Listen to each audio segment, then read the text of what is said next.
Hey guys, Tarantula Sam here and welcome to my channel. For this video I am going to show you how I house tarantula spiderlings, and as you can see I have a spiderling here in front of the camera. This is a Salmopoeus cambridgei, or the Trinidad chevron tarantula, and I am just going to be referring to it as the PCAM for the rest of this video. I call it PCAM for short.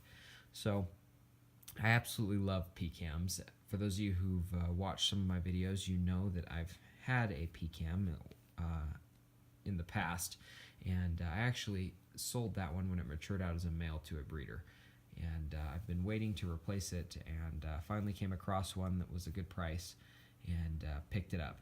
Now I picked this PCAM up at Pets and Such in West Valley City, Utah, and for those of you in the Salt Lake City or the Wasatch Front areas, Pets and Such had a pretty good selection of tarantulas. I was pretty happy with their selection.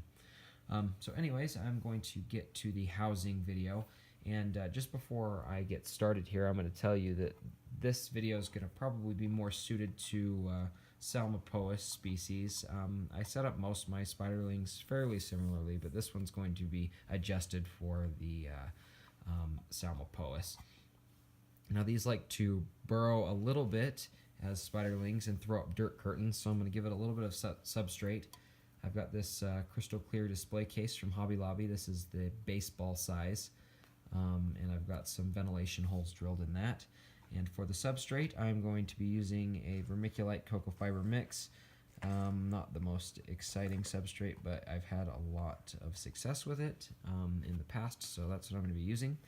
I've mixed about 30% vermiculite into about 70% cocoa fiber for this, and for the decor and to allow it to throw up some of its dirt curtains, I have this little piece of bark that I cleaned and baked in my oven, boiled and baked actually both, so it should be sanitized, and it's all dry now, and I've glued on a few rubber plasticky plants.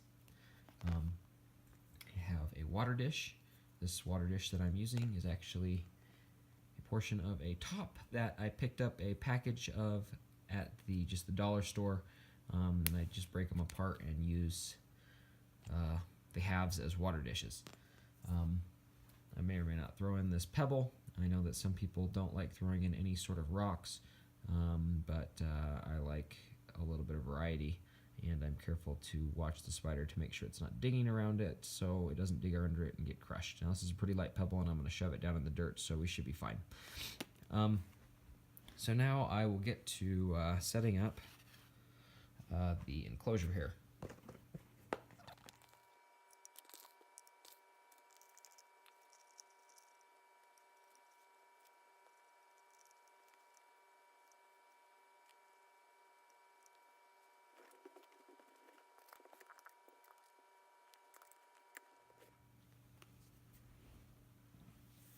Alright, now that I've got the enclosure set up, as you can see, I put in the little water in the water dish, and the bark, the substrate, and the little pebble. And now I'm going to try and coax this thing in. Now for those of you who aren't familiar with this species, they can be quite flighty. So I do have a number of things to corral it with.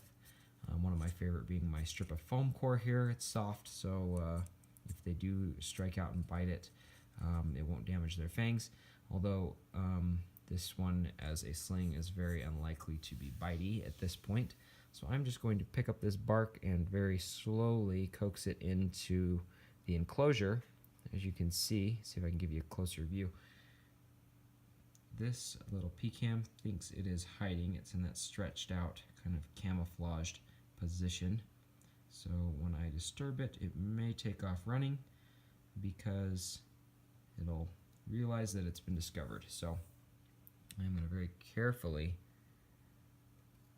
try to just coax it straight down. Now sometimes they have a tendency to run up, so I'm going to be just very careful. Hopefully we don't have an incident here.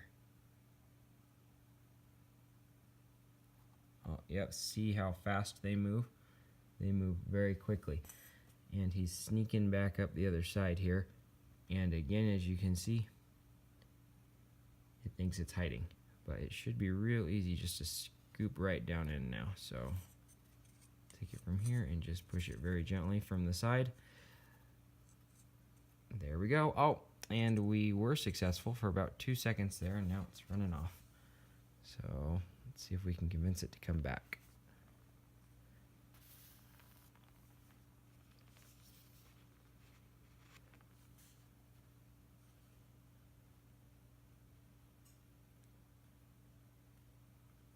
There we go.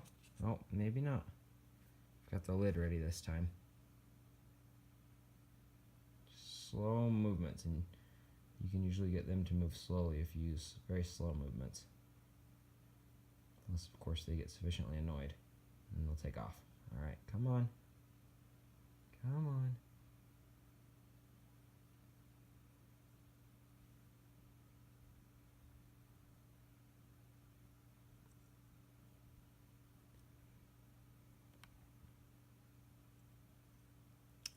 And we're hiding again. All right. Let's see if I can just set this down in here and just scoop it right off.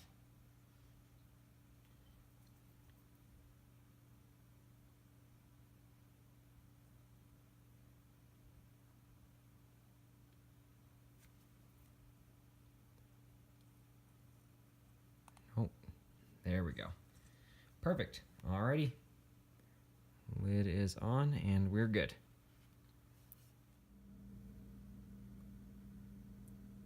Okay, so I've got this little guy finally in here after chasing it around for a bit. Got the lid on secure. Now this will likely start acclimating over the next few days, and what it will do is likely go behind that bark, dig out a little dugout, and throw up some dirt curtains, some web with the dirt pushed up in it, and that's likely where it'll spend most of its time.